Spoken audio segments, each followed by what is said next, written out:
Welcome once again to the Open Mic, Writers in Their Own Words, where every show I talk to writers from across the literary spectrum about their work and how they do what they do. From huge New York Times bestsellers to folks who are just getting started in their literary experiences, this podcast and YouTube show is about writers, and it's for writers and people who want to become writers and who want to learn a little bit of something from people who do it for a living and, maneuver their way through the ins and outs of the publishing industry, which are many. For those who don't know, the show, as I noted, is available on both YouTube and on my podcast by the same name, The Open Mic, Writers in Their Own Words. I am on all of the major podcast platforms, so you should have no problem finding me. If you do find me, do me a solid, please leave me a nice 5-star review. It helps other people find the show. Even if you don't like me, you ought to like my guests because they're all pretty good. So do me a favor and help other people find these conversations because I think they will find them worthwhile. All right, enough of the commercial. Let me get right to it. My guest today is another old friend of the show, an old friend of mine, and the writing community in general, author, editor, and occasional literary tour guide, Jennifer Sander, who's here today to talk about her great new book, Churchill, A Drinking Life, Champagne, Cognac, and Cocktails, which she co-wrote with Roxanne Langer. I'm about half of the way through the book. It just came out, so I haven't been able to finish it yet, but I am really enjoying it. I feel like I'm learning a lot. Hello again, Jennifer. How are you? Welcome to the Open Mic. Thank you. Happy to be here. I'm curious, though, did you pour yourself a drink while you've been reading through it? That was sort of what we pictured, our ideal reader, sitting in a leather chair, having a little cocktail while they dipped in and out of this book.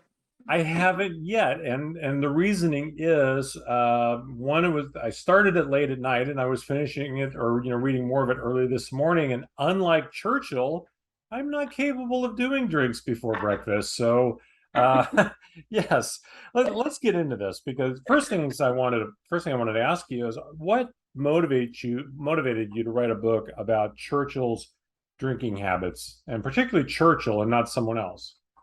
Okay, well, since this is a podcast for writers and not a podcast for historians, I'll tell you that I did it because no one else ever had. Years ago, my very first publishing job, the publisher once said, there are 2 reasons to publish a book. 1, because nobody's ever published a book on that topic. And 2, because everybody's published a book on that topic. And so consequently, there's a market. So yes, of all of the literally thousands of books that had been written about Churchill, certainly it's no surprise to anybody that he drank and that he drank a lot. But there had not yet been a book which took a deep dive into that. And I thought, cocktail books are fun, history books are fun, Churchill is fascinating. Wouldn't this be a great thing for me to devote some time to? And so I pretty quickly asked my friend Roxanne, who has been working in the wine and liquor business for many, many decades and is very well connected. And I thought that, my ability to research combined with Roxanne's ability to get us to the right people, we might come up with some really interesting stuff. And we did. Oh, you definitely did. And then, I'm glad you mentioned the research because I really want to ask, what was the research like for this project? Because, you didn't just collect a lot of anecdotal drinking stories about Sir Winston, though there are definitely those in there. A lot of what you did was almost forensic research and, his actual liquor bills and things like that. Tell me a little bit more about the research for this. Sure. Well, it was sort of twofold. And again, I did it one way and Roxanne did it another way. She just reached out to the people in the liquor business to say, do you have any Churchill stories that have never been, that have never seen the light of day? And it turned out that they did. It turned out that in all of the, years that Churchill's life and his actions have been studied, nobody ever really asked the liquor people. And so, for instance, she reached out to the Symington family. They're the ones who basically control the port business. And he was a big fan of port. And so Roxanne reached out to the people who run that company. They're still members of the family and asked if they had any Churchill stories. And they said, yeah, actually, yeah, I think it's the great grandfather. Anyway, it was during World War I. And Churchill, after he had resigned as the head of the Navy after the Gallipoli disaster, he went back into the Army, and he was literally in trench warfare. But there came a time when one night, I imagine it was night, but who knows, maybe it was the daytime, whenever the shelling had stopped, there was a member of the Symington family. There was a fellow named Maurice Symington who was also there in this, trench warfare during World War I, and his grandfather had sent him a case of the family port, a very good port. And so, of course, he was sharing it with everybody, everybody who was around him, including Winston Churchill. And then 10 years passed. I mean, World War I ends. Thankfully, they both lived through it, although God knows so many did not. And so Maurice Symington is walking down the street in London. And mind you, this was the only time in his life he had ever come face to face with Winston Churchill. But 10 years later, he's walking down the street in London, and Winston Churchill is walking towards him, and Churchill stops, looks at him, points at him, and says, "Port." And so, I mean, truly, he managed to remember a man who, in the drama of war, had shared his port with him. And nobody, I can tell you, having read so many books about Churchill, no, that is not a story that has ever shown up in another book, because nobody asked the Symingtons. Right. Yeah. Also, I mean, truly, this is one of my favorites. And again, something that Roxanne discovered. So there's a long time, I mean, literally for hundreds of years, there's been a wine and liquor merchant in London called Berry Brothers and Rudd. And so once again, Roxanne reached out to them and said, do you have any stories about Winston Churchill? And they said, oh, God, can you believe it? In the later part of his years, when he was out of the government, if the British government wanted to find him, Churchill wasn't that good about telling them where he was going. And so if they wanted to find Churchill in the last decade or so of his life, they called Berry Brothers and Rudd, the wine merchants, and said, where are you shipping his champagne? I mean, come on. Right. And that is not in the history books. His trail of breadcrumbs was actually champagne bottles. Pretty much, yes. And so that was what Roxanne did. She just reached out to people in the industry and came up with wonderful things. What I did was, rather than read Churchill's own works or some of the heavier historic tomes, instead, what I did was I read all of the diaries and memoirs of the people who worked for him, because they then were describing, Churchill, as we all have a certain, investment in making ourselves look good on the page. But the people who worked with him or for him are just describing what's going on in the office and throughout the course of the day. And so oftentimes it's, and then he had another glass of brandy, and then, right. And then So that was primarily what I did, was a deep dive into the world around Winston Churchill, because mind you, this was a COVID project. Right. I couldn't fly to England and do research. Everybody says, wow, what did you think of the war rooms? I've never been to the war rooms. I'll go next time I go to London. But yeah, I think you've got yourself an itinerary now. Yeah, it's true. Well, what I wanted to say is, again, for those who are listening this with an eye or an ear toward maybe their own similar work, what you just described is a really similar pattern to what a good friend of mine, Jeff Pearlman, who's a New York Times bestselling author, does nonfiction, mostly sports biographies. He's the one who wrote the book that the HBO series Winning Time, which is really big news these days. He wrote the book that the series is based on. But that is part of his regular research on subjects, is not talking necessarily to that person, but to talking to the guy that sat behind them on the school bus, or the 12th guy on the basketball team that played one season with that person, or what have you. And his reasoning is very similar to what you just said. The people around the main subject and the main subject themselves have a very vested interest in how they look or how the subject looks.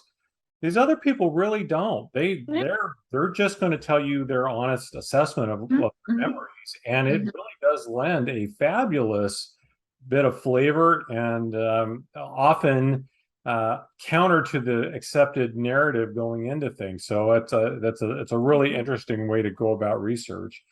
You noted that he really wasn't always so good with his finances. Just couldn't give up the expensive champagne. You also take great care to note that he was not considered an alcoholic by anyone. So those are seemingly dichotomous to me. What other dichotomies did you discover about the man through his drinking habits? Well, not so much through his drinking habits, but in reading more about him and where he got the money in order to fund his drinking habits. He was a writer, like you, like me, primarily Winston Churchill. Although history, we think of him as a prime minister, as a government figure. No, most of his income came from writing books, writing articles, and they were stunning sums of money that he was paid. I would love to make what he was paid, at the turn of the century, going down to cover the Boer War. He was paid, by a newspaper far more than, you and I make today as a freelance, writing an article. It's really kind of shocking to see the sums of money that writers used to make. Oh, it's heartbreaking. So that to me was one of the most interesting things, was how he funded his lifestyle. It wasn't on a government salary. It was because he was churning out book after book after book. And then furthermore, one of his best friends was Sir Alex Korda, the movie producer, who would then buy the movie rights, again, for large sums of money, to the books that Churchill had written. Now that is damn good work if you can get it. I'll just Okay. So, well, of course, while he was prime minister and, responsible for, at least in part, entertaining other world leaders at times, it certainly sounds like he had a budget, from the government that a portion of his budget that was strictly for those entertaining purposes. I'm not sure that anybody ever mentioned the word budget to him when he was the Actually, can I just go off topic for a moment here and tell about the scene between two different prime ministers that, again, it was something that I discovered in a book that has been out of print for probably 50 years, written by a guy named Louis Adamic, I think was his name. It's called Dinner at the White House. And it's about this, ordinary guy who has an idea about, that is going to help during World War II. And he writes to Eleanor Roosevelt, and she writes back, and she invites him to dinner. Oh no, I'm telling the wrong anecdote. Scratch that one. This is actually the two prime minister story comes from Anthony Montague Brown, who was one of his aides during World War II. And so he writes about being in the Savoy in London with Churchill, and also with the then Prime Minister of Australia, Robert Menzies. And so Menzies, like FDR, liked to mix cocktails for his own guests. That was why I was confused with the other one. The other one describes, again, FDR mixing cocktails. So here's Robert Menzies, the Prime Minister of Australia, and Winston Churchill, the Prime Minister of Great Britain. And Menzies wants to mix the cocktails, but he decides that the cocktail shaker in the hotel room at the Savoy is just too small for the purposes. And so he takes a flower vase and he dumps the flowers out, and he uses a flower vase to shake cocktails for the prime minister. I mean, it's an amazing thing to try to picture this. And again, that was to me one of the most intriguing and rewarding things about this project, is you get to see these historic figures doing very human things. Right. They're not up on pedestals. They're shaking cocktails for each other. It's FDR making cocktails for Winston Churchill. It's, Prime Minister Menzies making cocktails for Churchill. It's Churchill reaching out to snag a drink off a tray of a passing waiter during a press event at the White House. It's those kinds of things. It's watching somebody's very, very human behavior. Yeah, it's really illustrative of how different a time we live in now. I mean, everybody that has a level of fame, there's the firewall between them and everybody else. Not just the public. There's a firewall between them and everybody else that insulates them from the kind of everyday activities. I can't fathom a president of the United States or a British prime minister or anyone making their own drinks anymore. You can't No, you're fathom right. them doing much No. of anything for themselves Mhm. because they have this gigantic, It's a firewall between them. yeah. Mhm. Oh, it's true. Mhm. Well, you break the book down into four sections, and I was curious if any one of the four was more challenging than the others, and or if one of them was the most fun to take on compared to the others. I'm sure they were all fun in their own Yeah, way. they're all fun. I will say I really enjoyed doing a deep dive into some of the characters around him because the book, here, I'll do a little, oh, look, there's a copy of the book, Churchill, A Drinking Yes. Life. So it's divided into what he liked to drink, where he liked to drink, with whom he liked to drink, and then also there's a cocktail section at the back. And so it's the with whom chapter. How much fun was it to go through and read more about people like Joseph P. Kennedy, who actually was a teetotaler when he was, throughout his life, but he, of course, got the rights to distribute some liquor into the United States right at the end of Prohibition. So to do deep dive, or Lord Beaverbrook, a big press baron in England. I didn't know. I've heard the name. I went to a bar that was called Beaverbrook's once. The Randy Paragary bar. Exactly right. Yeah, it was here in Sacramento. But did I really know anything about Lord Beaverbrook himself? No. But it was so wonderful to read in because all of those people, once again, reading their biographies and seeing where Churchill would pop up socially in there. Probably the one where I got to be the most creative, and I hope that it paid off, was the whole cocktail section. Because, as I say in the very beginning of the book, one of the reasons that I wanted to do this book is because I myself am a gin drinker. I wrote this under my nom de cocktail book, Gin Sander. I've written a couple of books as Gin Sander. And so, yes, I like gin, and there are all those wonderful expressions that, Winston Churchill liked his martinis so dry he would pour the gin and just look in the direction of France, towards where the vermouth came from, or pass the vermouth bottle over the open glass. Well, it turns out no, that wasn't what he drank at all. He would drink a martini if, for instance, FDR made one for him, but no, he drank Johnny Walker Red and soda water, so scotch and soda all day long. So that's kind of a short cocktail section if the only cocktail that Churchill liked was scotch and soda. But it was just so much fun to find. I found cocktails that were created on board Areonassis's yacht. And again, strangely, in the last decade and a half or so of Churchill's life, he was very close to Areonassus, and he spent a lot of time on the yacht. And so, yes, there's something called the Flyer, which was a very, very strong drink that was created by the bartender on Onassis's yacht. Or I talk about some of the specialty cocktails from the various hotels. Or there's a drink called the Wallace Blue, which is named after the Duchess of Windsor, Wallace Simpson. Well, Wallace Windsor, of course. And so, that gives me a little something to write about. So trying to link Churchill up with cocktails that would have been consumed in the era, I think, was really where I got to be fun and creative. And hopefully I did a good job. Well, and it was interesting, and I haven't got to that section yet, but I really was curious.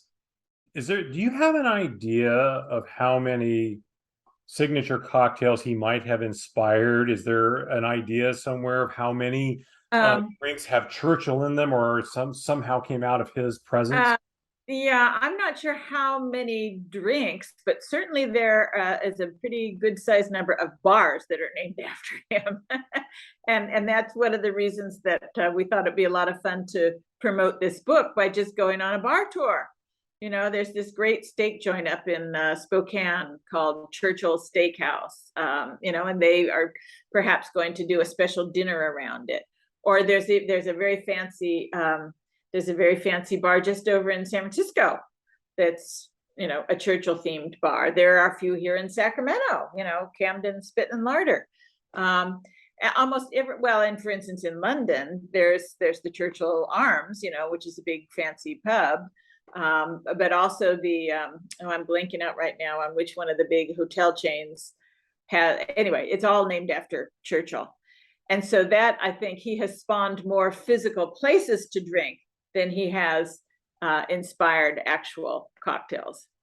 Well, now you said you were writing this during COVID, so you didn't get to go do all that during the research. Have you been able to visit some of them since we've relaxed things a little bit, or We is have that still on the itinerary? still on the itinerary. We have a trip planned for later in the fall. I see. So I one of the people who was just fabulous is a guy named Alessandro Palazzi. What's his last name? Multisyllabic Italian last name, starts with a P. Anyway, he is one of the acknowledged best bartenders in the world. You know, whenever they do those polls, and he is the bartender at Duke's in London. And so I'd asked him, if by some miracle Winston Churchill suddenly walked through your doors now, what would you serve him? And he left me this incredible long voicemail about, well, Jennifer, I would serve him. Anyway, I still kept it because it was such a fabulous sounding accent that he had. So yes, so the moment that I can walk through the doors at Duke's and up to his little cocktail trolley and give him a copy of the book that he helped me put together, that'll be a nice payoff, I think, for all hard work. I'm curious, and again, I've read enough of the book and certainly know enough about Churchill to know that, he rarely didn't have a drink with him of some kind. He liked sherry, he liked gin, he liked his scotch and soda, he liked wine, he liked port, et cetera, et cetera. Did his imbibing habits ever incite any conflict with world leaders? Because the thing that you don't, and certainly, he's known for his very acerbic wit and his timing, but he's not known as somebody necessarily, who would get drunk. As you know, he was not an alcoholic. Yeah. But even so, I'm just wondering, did the drinking ever get in the way of his diplomacy during his time as a leader? Not that I'm aware of. Certainly, Stalin tried to use it against him. There's I just touch on it briefly, but there is quite a bit in history books about how during some of was it Yalta and then maybe Potsdam, anyway, some of the big get-togethers where Stalin is like, the liquor just keeps coming, but that Stalin secretly himself is really just drinking water. He's not really knocking back the shots of vodka that he's hoping all the other guys do. So now I'm not aware that it ever impaired, the other world leaders, at least during World War II, they were drinkers too. Truman was a drinker, FDR, as I said, loved to make cocktails for his guests. Truman was just a bourbon guy, not a mixed drink guy. Let's see. And then again, Prime Minister of Australia, Stalin, of course, and then he never had a chance to drink with any of the enemies, so I'm not sure what their habits. I think Hitler didn't drink. Yeah. Hitler didn't drink, and he was a vegetarian. So yeah, I'm sure they would have had nothing to talk about at dinner. He is, of course, a historical figure, but I'm curious because the way the publishing industry is, given that he's not really a modern figure. I mean, the man died in 1965. Was it a difficult sell for this book? No, it actually was not, because as you know, when you put together a book proposal, there's a large section that has what the potential market is. And so describing the potential market for a book that combines the interest in Churchill with the interest in cocktails was a very compelling. And furthermore, the New York Times bestseller list, I think Eric Larson is still on it, The Splendid and the Vile, the Churchill during World War II book.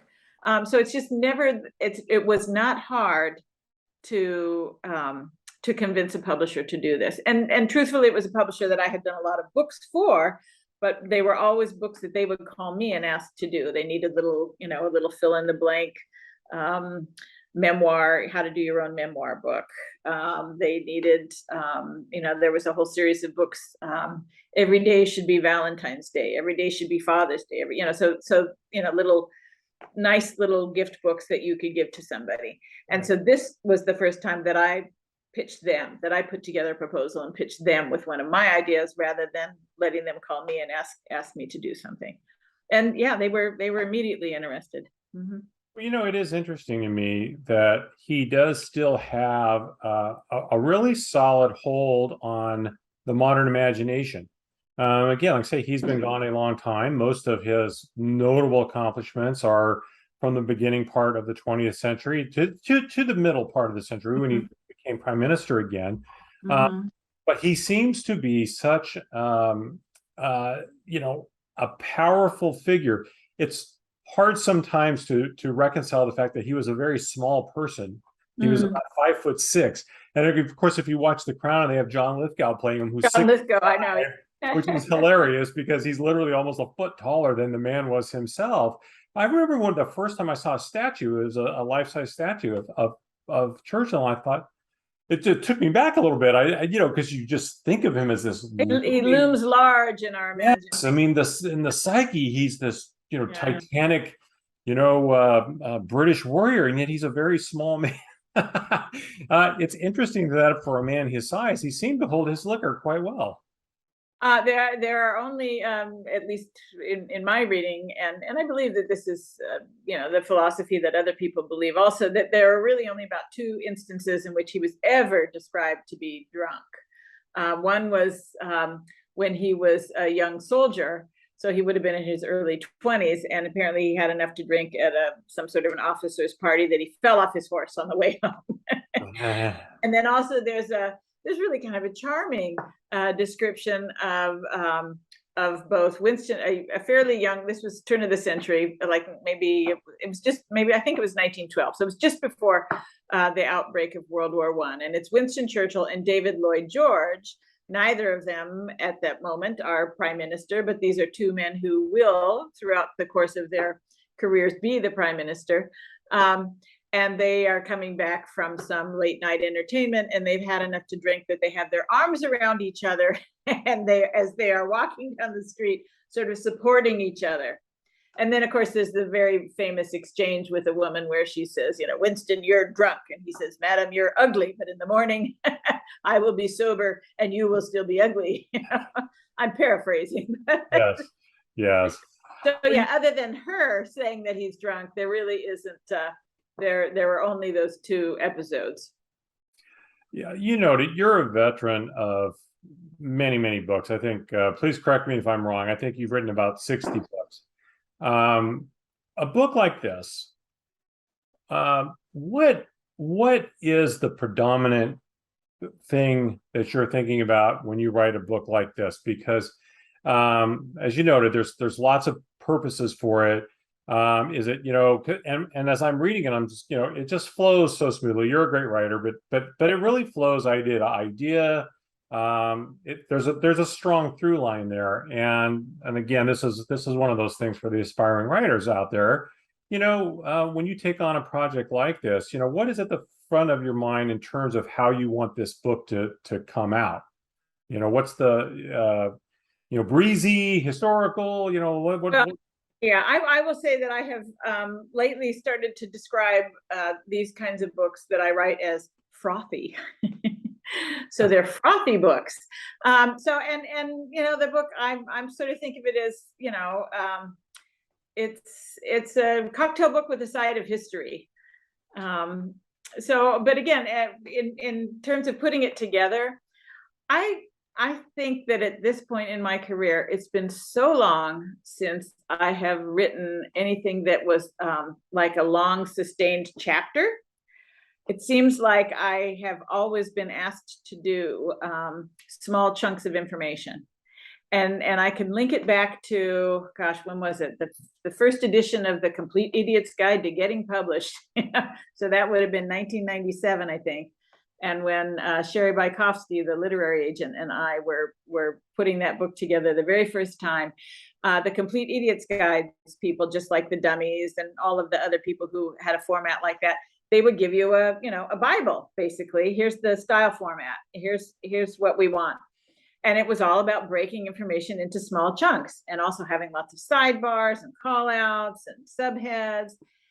And I became so accustomed to writing like that is truly the way that I think of it in my mind. I think of building a book. It's kind of a problem when you try to write fiction, because that's not, one of these days I'll be able to deprogram myself and be able to sustain an idea on a page longer than I have been in most of these books. So yeah, in my mind, it's kind of this building process. It's, step by step. And I do not write in a very linear manner. I have different folders on my laptop, and I'm just, I think I'll work on this section. I think, gosh, I read this fabulous, memoir about, somebody who worked for him. I'll go work on this section. So I do not start on page one and work all the way to the end. It's back and forth, back and forth. And then, of course, depending on the type of book, I have to make sure that the sections seem of equal weight. You don't want to have, just 4 pages at the end on one thing. So that's how I do it. But yes, I would describe what I have been working on in the last maybe half a dozen years or so as frothy books. Do you end up spending a lot of time on fact checking and the just the technical aspects of doing a nonfiction book like that?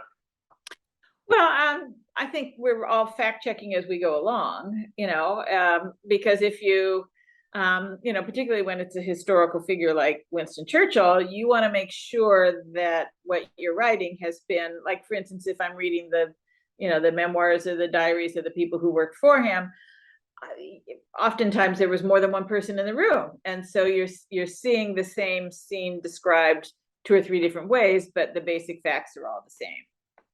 Yeah. But yeah, there are some things where, did we try to reach the British government to ask them whether or not we were told, what we were told by Berry Brothers and Rudd was truly the method by which the government found him, in the late 50s and early 60s? We did not. We just took their word for it. So those kinds of things. Which is understandable. This is not that kind of book. No.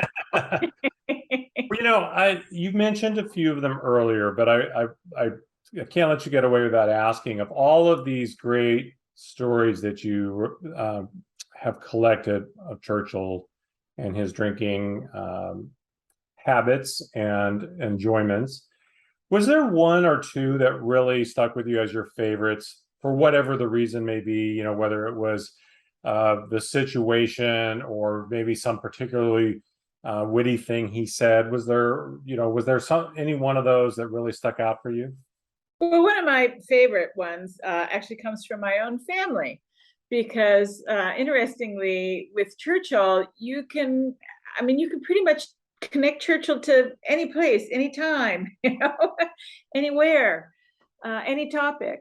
And so when I was in the early stages of this and talking to people about, I'm doing this Churchill book, well, my mother's middle sister, who is now in her, I guess she would be in her late 80s, when I said, I'm starting to write this book about Churchill and liquor, she said, yeah, I saw somebody ship him some liquor once. Like, what?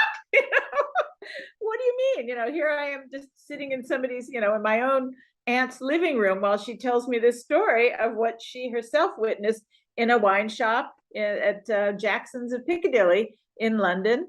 In the 50s, she was there to buy she was a young woman living there, with a teaching job. And she'd gone to this little wine shop in order to buy a bottle of sherry to take to, she was having tea with a much older woman and wanted to buy a little something. And so here she arrives, there are 2 people ahead of her in line, and there's only one person who's helping. And that person is totally absorbed in putting a bunch of brandy into a box and carefully packing it and sealing it. And so first one person and then the second person, they get annoyed because it's taking so long and they leave.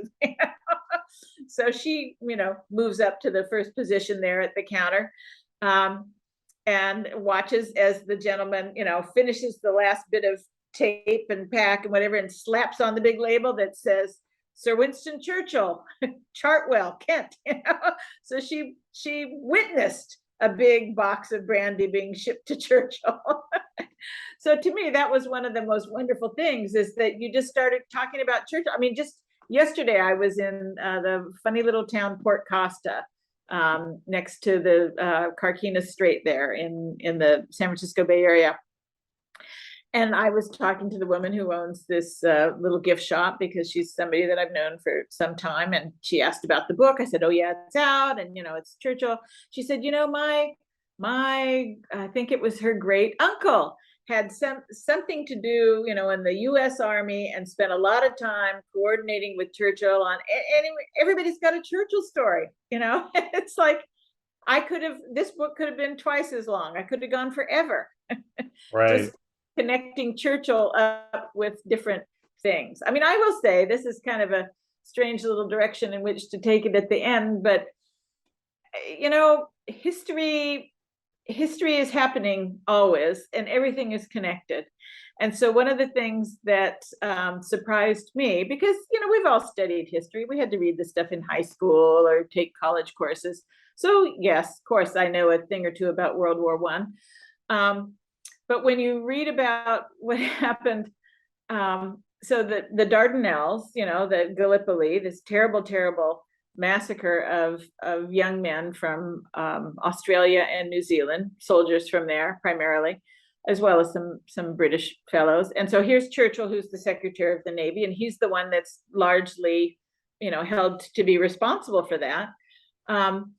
So there was an Australian journalist, a young Australian journalist, who was just not going to let the world forget what had happened at Gallipoli, and was very focused on pointing the finger at Churchill. And he wrote about it, and he wrote about it, and he, spoke before Parliament, and he really was dogged in his pursuit of Churchill. And as a consequence, his own career, his own writing and journalism career, really took off to the point where he could start writing, or rather start buying newspapers in Australia. His name was Keith Murdoch, the father of Rupert Murdoch. And so literally the Murdoch empire is built on the back of Winston Churchill. Wow. And you can draw a direct line from what happened, on the shores of Gallipoli to Fox News, and so much of the situation in which we find ourselves today. Wow. That, I did not know that. That is who really would know? I mean, why? Because who's looking for that, other than me. Wow. Rereading to see what, anyway, to me, that was the most stunning thing for me to learn, and a very good reminder that yes, you cannot just pull one little piece of history out and say, well, here's this thing that happened, because this thing that happened made this thing happen, and this thing and this thing and this thing, and it all is connected with the moment in which you find yourself today. Time rolls forward regardless. So I always like, I'm gonna wrap it up, but I always like to end on what I hope is a fun question. And I'm going to give you some options here. So let us say that I had the power to put you together for a nice, refreshing cocktail and a conversation with one of the following three people. And you'll see the through line on these three people right away, but you get to choose just one of them that you can have a drink with. And the options I give you would be Joseph Kennedy, even though I know he's a teetotaler, William Randolph Hearst, or Edward R. Murrow. Murrow, yeah. Yeah, well, totally, I would Churchill like to drink Murrow, yeah, because both Joseph P. Kennedy and William Randolph Hearst both were teetotalers, for different philosophical reasons. I think Hearst, of course, would be interesting to share a cocktail with, even if he was drinking, bubbly water or something.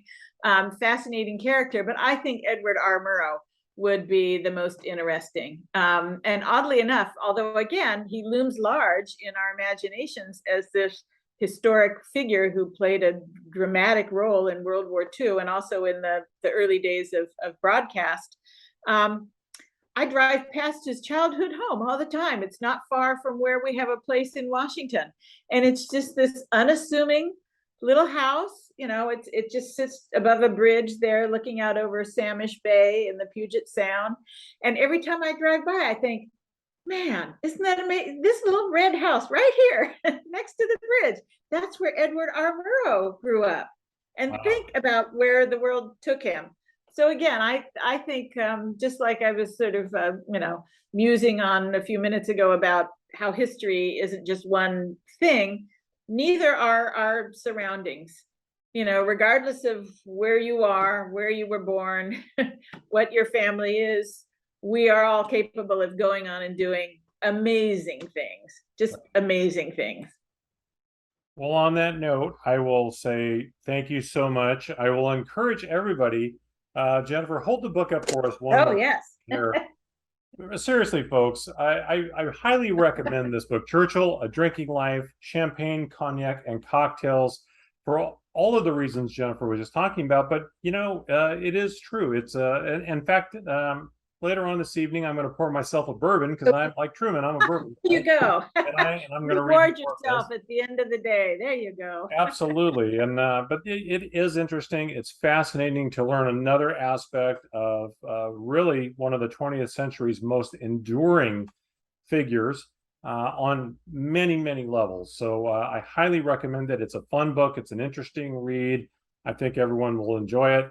Along those lines, I hope you've enjoyed this conversation with Jennifer. She's a fabulous writer. If you haven't read any of her other books, what are you waiting for? Go find some of those too. I'm sure the next time you have a new book coming out, we'll have you back on and we'll talk about that one as well. So, all righty, sounds good.